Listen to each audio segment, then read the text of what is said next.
The great hall of the Galactic Council was filled with fear. Hundreds of alien beings from across the known galaxy sat in their floating chairs, all looking at the small figure standing in the center of the room. Ambassador Zekthara was shaking so badly that her crystal-like skin was making tiny ringing sounds as the pieces touched each other. She had been beautiful once. Her people, the Valerians, were known for their peaceful nature and their skin that looked like living gems. But now Zekthara looked broken.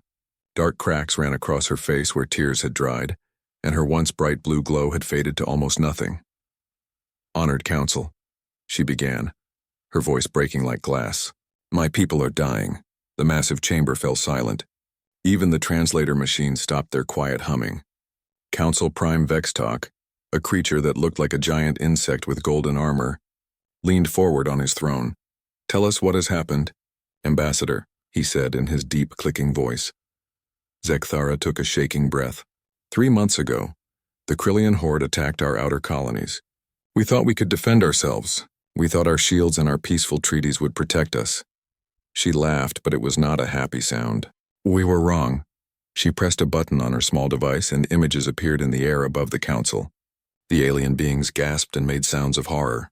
The pictures showed burning cities, broken ships, and worst of all, empty planets where millions of Valerians had once lived. "They came like a storm," Zekthara continued. "Their ships are old and ugly, but they fight like wild animals. They feel no pain. They know no fear. When we shoot them, they keep coming. When we wound them, they laugh. They take our people and—" She could not finish the sentence. A tall, snake-like alien near the back of the room spoke up. "What of the Arcturus Defense Pact? They have the strongest military in this sector." "Gone," Zekthara whispered. "Destroyed in 2 days. The hegemony sent their best fleets. The Krillians turned their own ships into bombs and crashed them into our defenders. They do not care if they die as long as they can kill more of us." The council members began talking among themselves. Some suggested sending more fleets. Others spoke of building bigger weapons. But Vextalk raised one of his 6 arms and everyone became quiet. "We have tried everything," the insect leader said slowly. "Our best warriors, our smartest generals, our most powerful weapons. Nothing stops these Krillians. They are like a disease that spreads across the galaxy, destroying everything in their path." "Then what can we do?" asked a small furry creature with big eyes. "Are we to simply wait for them to come for all of us?" Vextalk was quiet for a long moment. When he spoke again, his voice was different, worried. "There is one option we have not tried. One species we have not asked for help. Who?" Several voices asked at once. "The humans of Earth." The reaction was immediate. Some aliens made sounds of fear.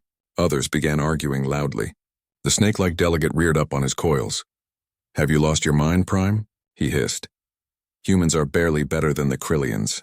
They are violent, unstable, and dangerous. We have kept them locked in their own solar system for good reason." "Yes," Vextalk agreed. "They are dangerous. That is exactly why we need them." An elderly alien that looked like a walking tree creaked as she spoke. "Prime, with respect, humans have been at war with each other for their entire history. They have created weapons that could destroy their own planet. They fight wars over things like water and land and ideas. How is that better than the Krillians?" Vextalk's golden armor reflected the lights of the chamber as he stood up. "Because humans fight for reasons. The Krillians destroy for the joy of destruction. Humans may be violent, but they can be controlled. They can be pointed in the right direction. And if they cannot?" the snake asked. "What if we give them ships and weapons and they decide they like conquering planets? Then we will face that problem when it comes," Vextalk said firmly. "But right now we are facing the end of everything. The Krillians will not stop with the Valerians. They will come for all of us one by one until nothing is left but empty space." Zekthara stepped forward again. Her crystal skin was now glowing a little brighter. "What kind of humans?" she asked quietly. Vextalk looked down at her. "The most dangerous ones they have." The chamber erupted in noise again. Aliens were shouting, clicking, buzzing, and making all kinds of sounds. But Zekthara was not listening to them. She was thinking about her home planet, where her children were hiding in underground shelters.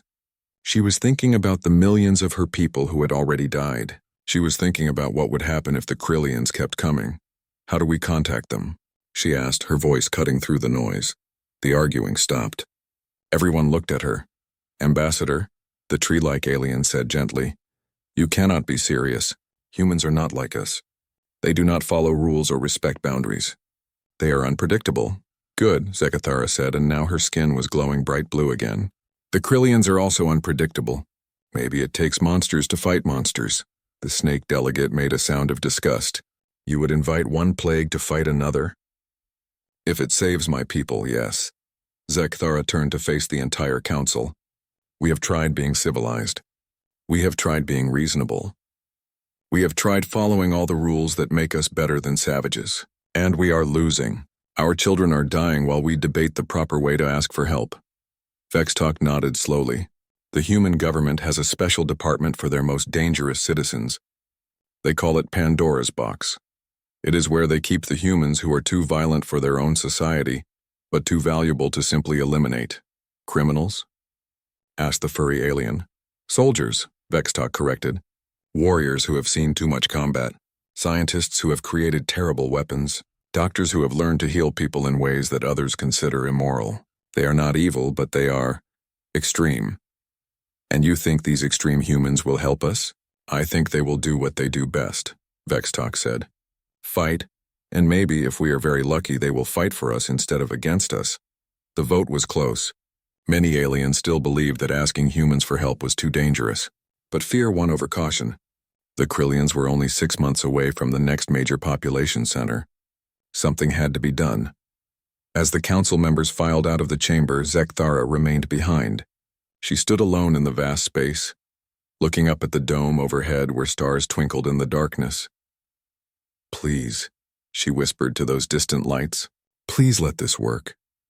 Far away on a small blue planet near a yellow star, her message was about to reach people who had been waiting their whole lives for a war worth fighting.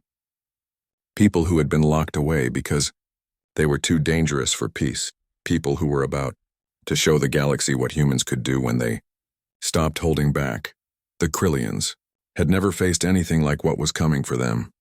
Neither had anyone else in the galaxy. But sometimes, when the darkness is too deep, you need to call monsters to fight it. And Earth had the best monsters in the universe. The message from the Galactic Council arrived on Earth on a cold Tuesday morning. It traveled through space for weeks, carried by quantum signals that few species in the galaxy truly understood.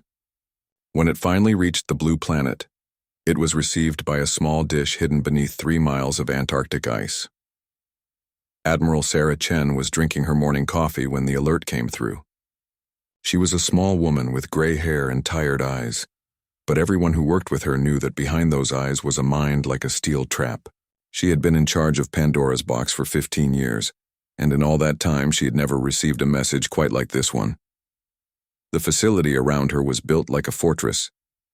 Thick walls, heavy doors, and guards at every corner. But the real security was not the walls or the guns. The real security was the fact that most people pretended the place did not exist at all.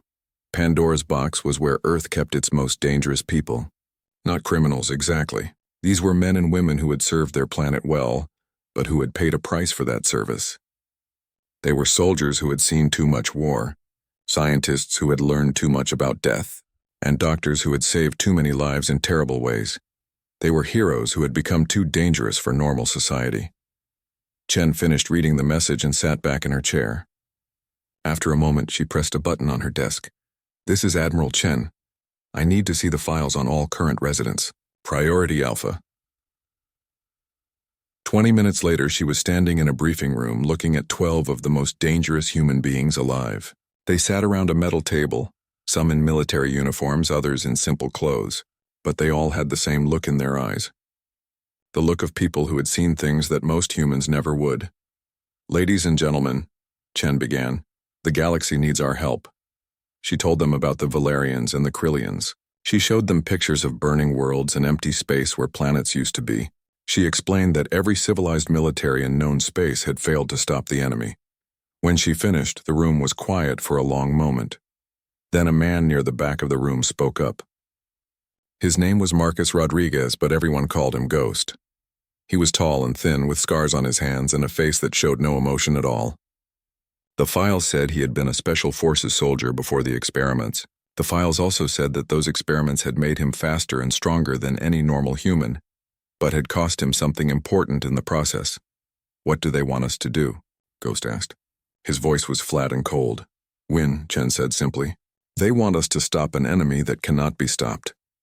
A woman with short black hair and sharp eyes leaned forward. Dr. Elena Vasquez had been a combat medic during Earth's last Great War. She had developed new ways to keep soldiers alive in impossible situations. The problem was that her methods were so extreme that medical boards had banned her from practicing on Earth.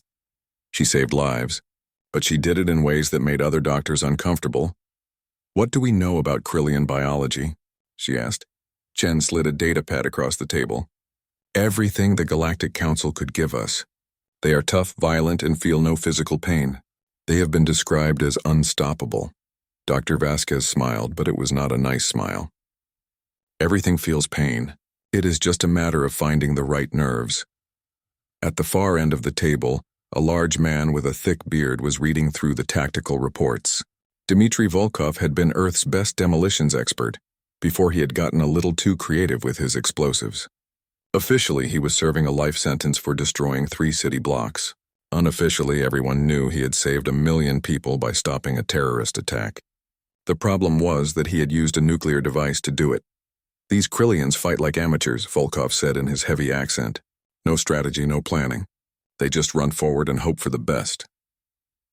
That has been working for them, Chen pointed out. Because they have been fighting amateurs too, Volkov replied. Give me 2 weeks and some proper explosives and I will show them what real destruction looks like. Chen looked around the table at the other faces. There was Jackson, the sniper who could hit a target from 3 miles away. Williams, the cyber warfare expert who had once crashed an entire country's internet because he was bored. Peterson, the pilot who could fly anything with wings or engines even if it was falling apart around him. They were all broken in some way, all damaged by the things they had done in service to Earth. But they were also the best at what they did, and what they did was win wars. This is a volunteer mission only, Chen said. You need to understand what you are signing up for. This is not a rescue mission or a training exercise. This is a one-way trip to a war zone 17 light years from home. You will be fighting an enemy that has never known defeat in space, with equipment you have never used before. Sounds like fun, said Jackson, cleaning his fingernails with a knife. You may never see Earth again, Chen continued. You may die in ways that no human has ever died before. The galaxy sees us as barely civilized monsters, and they are asking us to prove them right. Ghost leaned back in his chair. What are our orders? Stop the Krillians. Protect the innocent. Show the galaxy what humans can do when we stop holding back. Dr. Vasquez was still reading the medical files. Admiral, these Krillians are not just tough. They are designed for war. Their entire biology is built around causing pain and destruction. They do not negotiate. They do not retreat. They do not show mercy. Good, said a quiet voice from the corner. Everyone turned to look at Sarah Kim, the psychological warfare specialist. She was small and looked harmless, but her file was classified at levels that most generals could not access. That means we do not have to either, Chen nodded. The transport leaves in 72 hours. Anyone who wants to volunteer, report to the launch bay. Anyone who wants to stay on Earth, no questions asked. But nobody got up to leave. One more thing, Chen said as she walked toward the door. The Galactic Council thinks we are monsters. They are calling us their last resort because they have run out of civilized options. She paused and looked back at them. They are not wrong about what we are, but they are about to learn why monsters sometimes make the best heroes. After she left, the 12 dangerous humans sat in silence for a moment. So, said Volkov finally, who wants to go teach some aliens about proper warfare? Every hand in the room went up. Outside in the frozen Antarctic wind, transport ships were already being prepared. In 72 hours, Earth's most dangerous people would begin their journey to a distant war. They would carry with them humanity's reputation, its hopes, and its capacity for controlled violence. The galaxy had asked for monsters. It was about to get exactly what it had asked for. And maybe, just maybe, that was exactly what it needed. The Valerian ship GCS Harmony was the most beautiful vessel Captain Lithria had ever commanded. It was made of the same crystal material as her people's skin, and it sang soft melodies as it moved through space. The ship had been designed for diplomacy, for carrying peaceful messages between worlds, for healing the wounds that war left behind. Now it was carrying 12 humans to fight the most dangerous enemy the galaxy had ever known. Lithria watched through the viewing port as the human transport ship approached. It was small, dark, and looked like it had been built for only one purpose.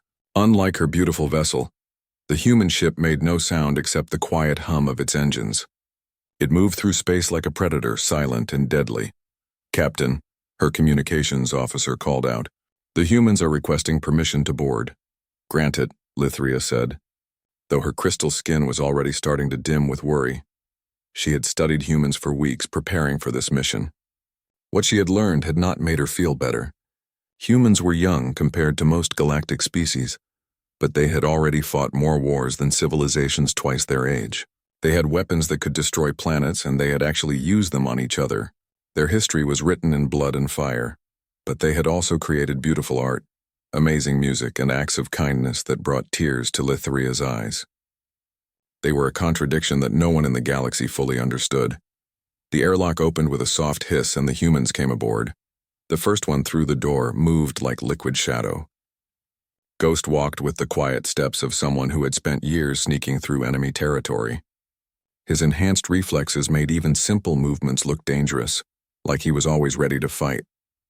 He looked around the bridge with cold, calculating eyes, taking note of every exit, every weapon, every weak point. "Nice ship," he said in his flat voice. "Very pretty. Also very defenseless." Behind him came Dr. Vasquez, carrying 2 large cases of medical equipment.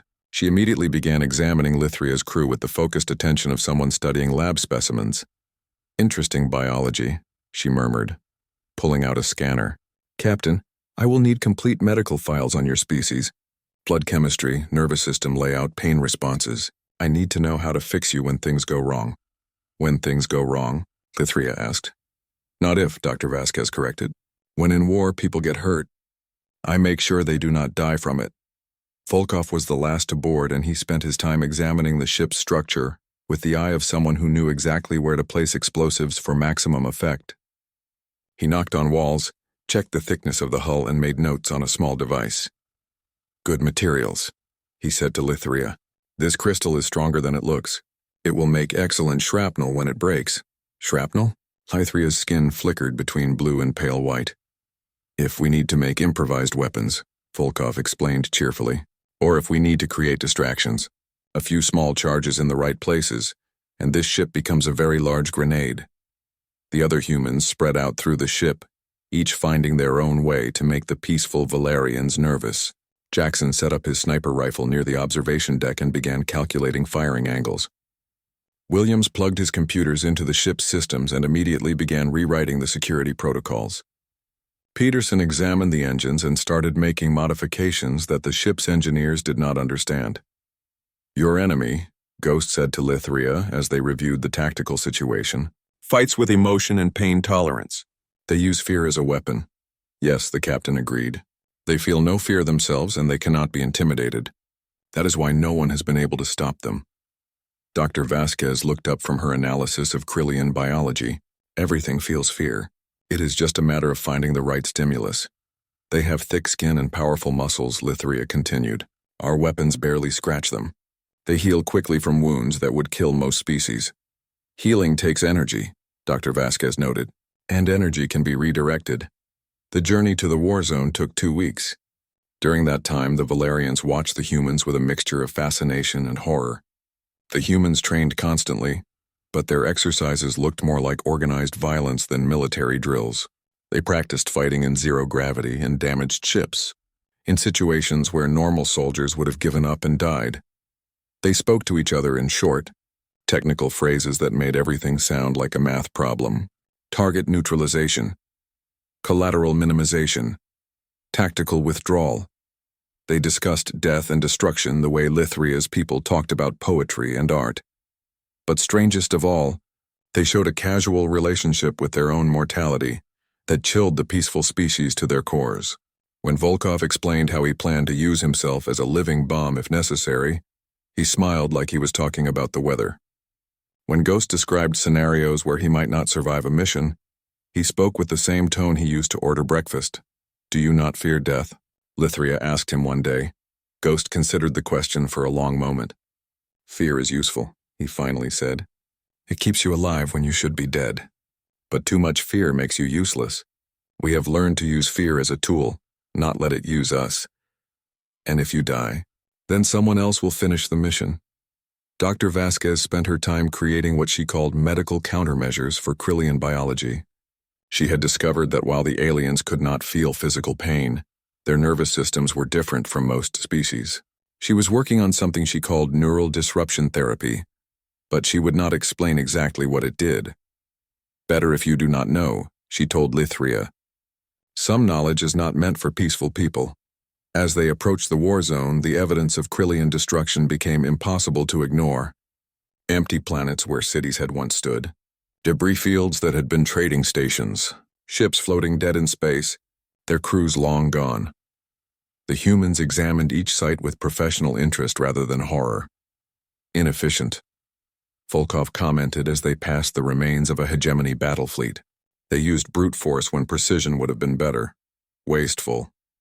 Sloppy, Jackson agreed, studying the wreckage through his rifle scope. No tactical planning. They just charged forward and hoped for the best. Ghost nodded. Amateurs? Dangerous amateurs, but still amateurs. You are not afraid of them? Lithria asked.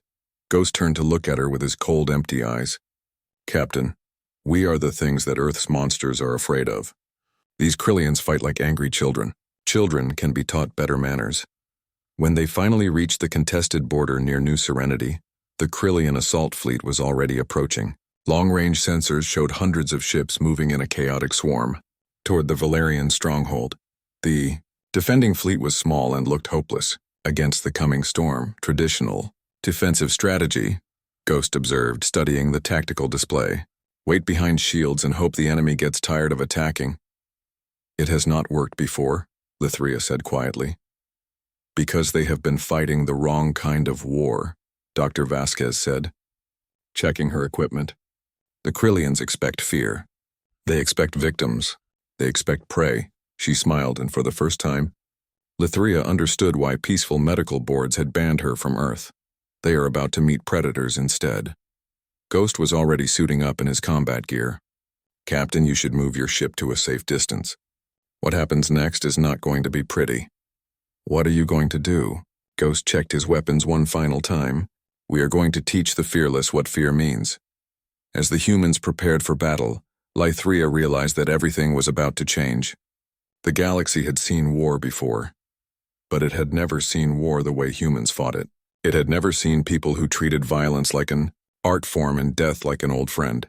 The Krillians were about to learn why Earth had produced the most dangerous species in the galaxy, and the rest of the universe was about to discover what happened when you asked monsters to protect the innocent. The Krillian assault fleet moved through space like a swarm of angry insects, 300 ships of different sizes, all painted in the dark red color of dried blood. They had no formation, no strategy, no plan beyond charge forward and destroy everything. For months, this simple approach had worked perfectly. War Commander Thakmor stood on the bridge of his flagship, watching the distant lights of the Valerian stronghold. He was a massive creature, nearly 9 feet tall, with thick gray skin and muscles that could crush steel. Like all Krillians, he felt no physical pain and knew no fear. His species had been bred for war across thousands of years, and they were very good at it. The prey species cower behind their shields again, his lieutenant reported. Same strategy as always. They will wait for us to attack, then try to run when we break through their defenses. Thakmor laughed, a sound like grinding metal. Let them hide. It will make the hunting more interesting. But something was different this time.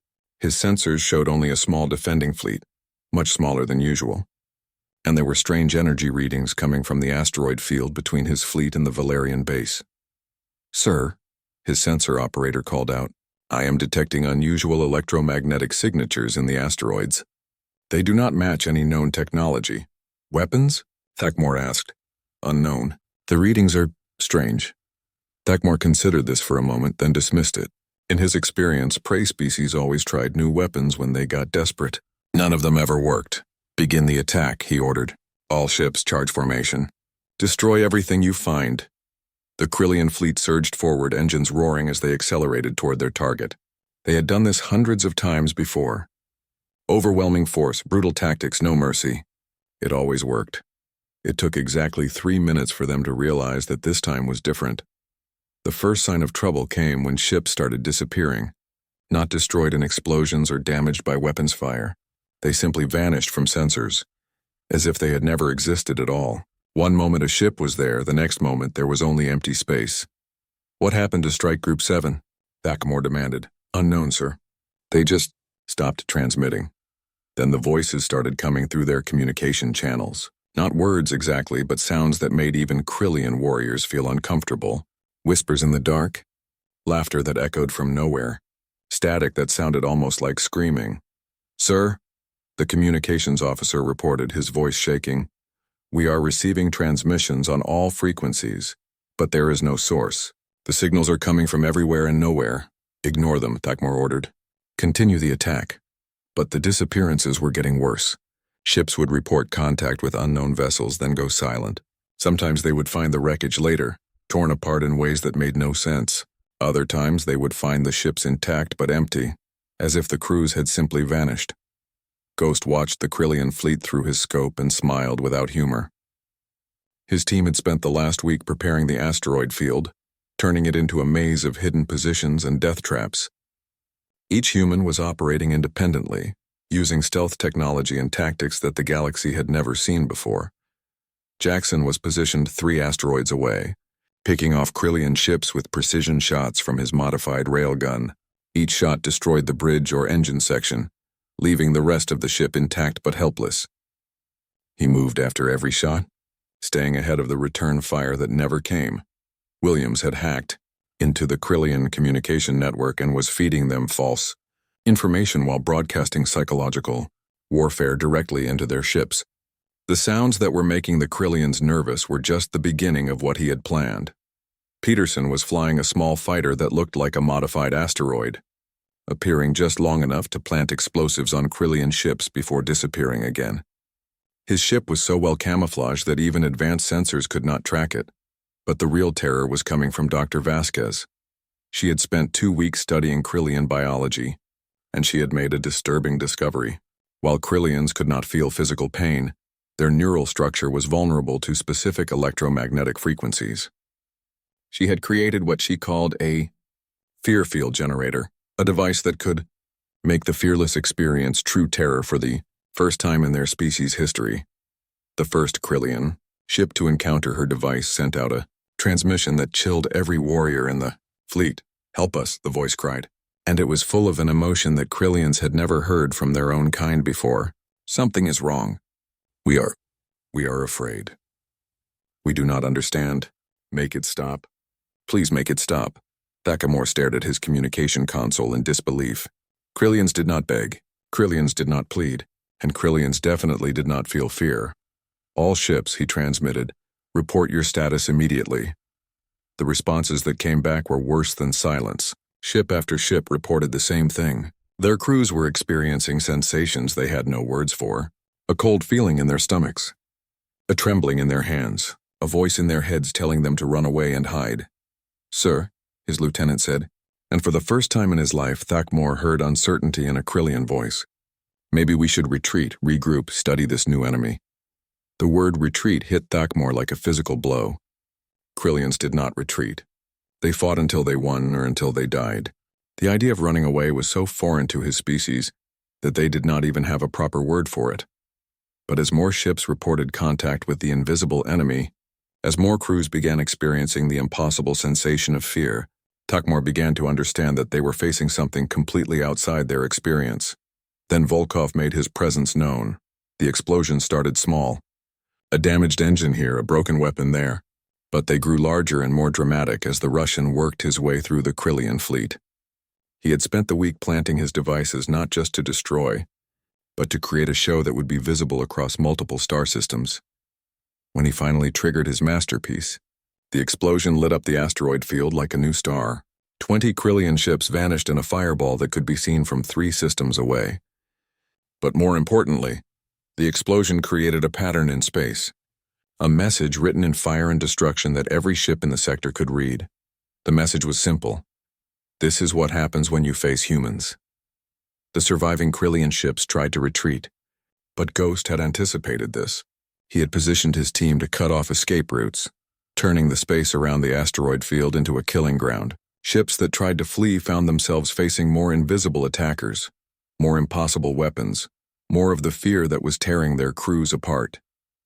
In the end, only a handful of Krillian vessels escaped. They limped away from the battle, their crews traumatized in ways that their species had never experienced before. As they fled, they broadcast warnings back to Krillian space, messages that would change the course of the war. "Do not engage the humans," they transmitted. "Do not approach their territory. The small soft ones are not what they appear to be. They hunt like shadows. They make weapons out of fear itself. They are not prey. They are predators."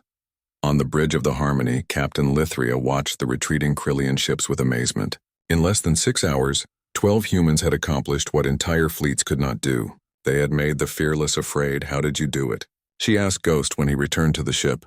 Ghost was cleaning his weapons with the same care other people might use to tend a garden. "We fought the war they understand, but better than they do it. They use fear as a weapon, so we gave them a taste of their own medicine." "But how did you make them afraid? Their biology should make it impossible." Dr. Vasquez looked up from her medical reports. "I found their neural pathways for processing threat assessment. Every living thing has them, even if they do not normally activate." "I just provided the right stimulus. You tortured them?" "I educated them," Dr. Vasquez corrected. "Fear is a learning tool. Now they know what it feels like to be the prey instead of the predator." Volkov was already planning his next operation, studying star charts and calculating the best places for ambushes. "They will send more ships," he said confidently. "Bigger fleets, better weapons. But they will also send fear with them. Fear makes people make mistakes. What if they adapt?" Lithria asked. "What if they find ways to fight back?" Ghost finished cleaning his rifle and looked at her with his cold, emotionless eyes. "Then we adapt faster. That is what humans do. We survive by becoming whatever we need to become." In the weeks that followed, reports came in from across the galaxy. The Krillian horde, which had been unstoppable for months, had suddenly changed their behavior. They avoided certain star systems. They retreated from battles they should have won. They sent messages ahead of their fleets, asking if humans were present before they would attack. The word spread through Krillian space like a virus. Beware the humans. They are the predators that hunt predators. They are the darkness that even monsters fear. For the first time in their species' history, the Krillians had learned what it meant to be afraid, and 12 dangerous humans had taught them that lesson with deadly efficiency. 6 months after the battle at New Serenity, the Galactic Council met again, but this time the Great Chamber was filled with different kinds of voices. Instead of fear and despair, there was confusion and debate. The crisis that had brought them together was over, but a new problem had taken its place. The human problem. Council Prime Vextok looked older than before as he read the reports that had been flooding in from across the galaxy. Pirate gangs that had terrorized trade routes for decades were suddenly surrendering at the first rumor of human involvement. Slave traders were releasing their captives and fleeing to distant systems. Criminal organizations that had operated for centuries were dissolving overnight. The Krillian horde had completely withdrawn from Valerian space, but that was just the beginning. They had also pulled back from a dozen other territories, abandoning conquests that had taken them years to achieve. Intelligence reports suggested that the entire Krillian military structure was in chaos, paralyzed by something their species had never experienced before. Strategic caution born from fear. Ambassador Zekthara stood in the center of the chamber again, but this time she looked completely different. Her crystal skin glowed with health and hope. The cracks in her face had healed, and her voice was strong and clear. "The humans saved us," she declared to the assembled delegates, "not just from the Krillians, but from despair itself. Our children no longer hide in underground shelters. Our colonies are rebuilding. Our people have hope again. At what cost?" demanded the Serpentine delegate, rearing up on his coils. "These humans have upset the balance of power across known space. They turn war into art and violence into science. They are reshaping the galaxy to their will. They are reshaping it to protect the innocent," Zekthara corrected. "Do you know what we have learned about the human team? They are volunteers who will never see their home world again. They chose exile to protect people they had never met. That is not the action of monsters. A new voice entered the debate. It came from the quantum communication array at the center of the chamber, carrying the signal across 17 light-years from Earth. Admiral Sarah Chen appeared as a hologram, her tired eyes taking in the assembled council. Admiral Chen, Vextalk said formally, the council has questions about your people's activities in our space. I imagine you do, Chen replied calmly. Ask them. The Serpentine delegate was the first to speak. Your human team has been involved in 17 separate military actions across 4 sectors. They have destroyed criminal organizations, eliminated pirate fleets, and driven back invasion forces.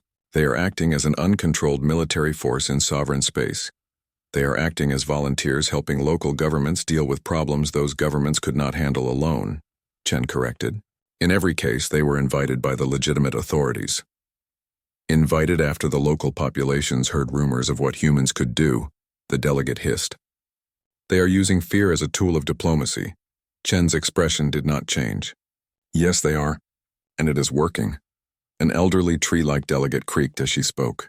Admiral, with respect, your people are changing the fundamental nature of galactic civilization. For thousands of years, we have resolved conflicts through negotiation, trade agreements, and carefully managed military actions. Your humans ignore all of these traditions. Because your traditions were not working, Chen said bluntly. The Krillians were winning because they understood something you had forgotten.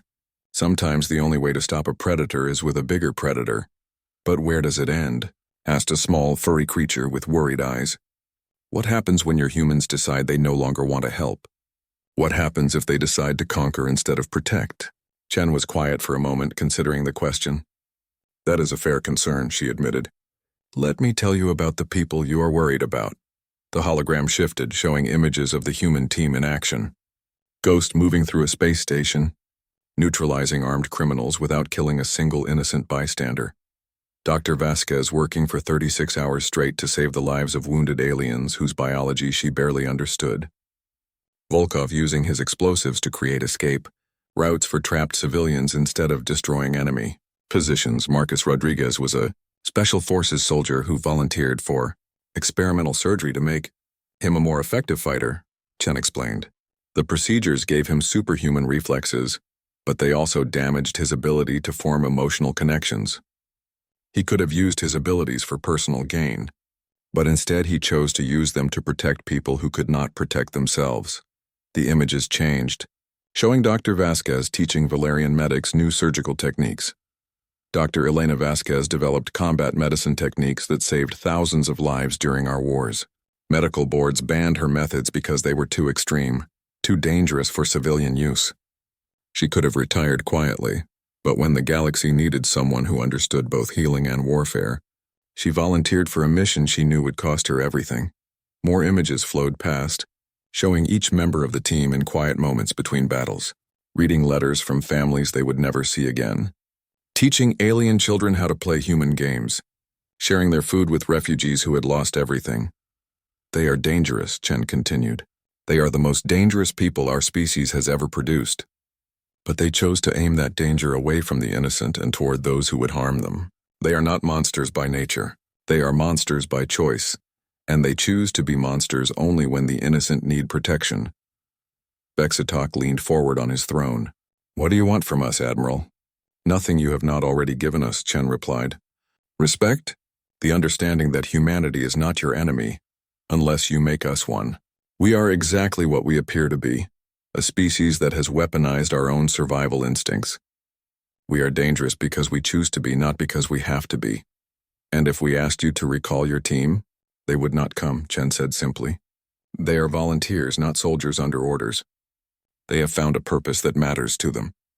They have found a war worth fighting. The Serpentine delegate made a sound of frustration. So we are to simply accept that 12 humans now control the balance of power in this galaxy? You are to accept that 12 humans have chosen to use their power to protect those who cannot protect themselves, Chen corrected. And you are to hope that other humans make the same choice when the time comes. Other humans? Vextalk's voice carried a note of concern. Chen smiled, but it was not entirely pleasant. Admiral, did you think that 12 people were all Earth had to offer? We have been watching this experiment very carefully. If it succeeds, if the galaxy proves that it can work with humans instead of fearing them, then perhaps we can begin real cooperation between our species. And if it fails, then Earth will continue to keep to itself, and the galaxy will continue to face its problems without human assistance. The chamber fell silent as the delegates considered this. Finally, Zekathara spoke again. What would real cooperation look like? Trade, Chen said. Cultural exchange, joint research projects, human colonies in galactic space, alien visitors to Earth. The same things that every species does when they join the galactic community. Except that humans are not like every other species, the tree delegate pointed out. No, Chen agreed. We are not. We are the species that turned warfare into a science and survival into an art form. We are the species that has never known a day without conflict somewhere on our world. We are dangerous, violent, and unpredictable. She paused, letting that sink in. We are also the species that created art that moves people to tears, music that touches the soul, and stories that inspire hope across the darkness. We are the species that will die to protect strangers, fight impossible odds to save the innocent, and sacrifice everything for an ideal. We are not just monsters, we are also heroes. Heroes who choose to be monsters when necessary, Vextalk said slowly. Exactly. The vote that followed was not unanimous, but it was decisive. The Galactic Council officially recognized the human team as legitimate peacekeepers, operating under the authority of local governments but with the Council's blessing. Trade negotiations with Earth would begin within the year. Cultural exchange programs would follow. But most importantly, the galaxy had learned something new about the nature of heroism. As Admiral Chen's transmission ended, the delegates began filing out of the chamber. But Zekathara remained behind, looking up at the dome overhead where stars twinkled in the darkness. Somewhere among those stars, 12 dangerous humans continued their work. They moved from crisis to crisis, carrying Earth's reputation like a weapon and humanity's compassion like a shield. They were monsters who had chosen to protect the innocent. Predators who hunted only other predators. They were proof that sometimes, when the darkness is too deep and the evil too strong, you need to call monsters to fight it. And they were proof that the best monsters are the ones who choose to be heroes instead.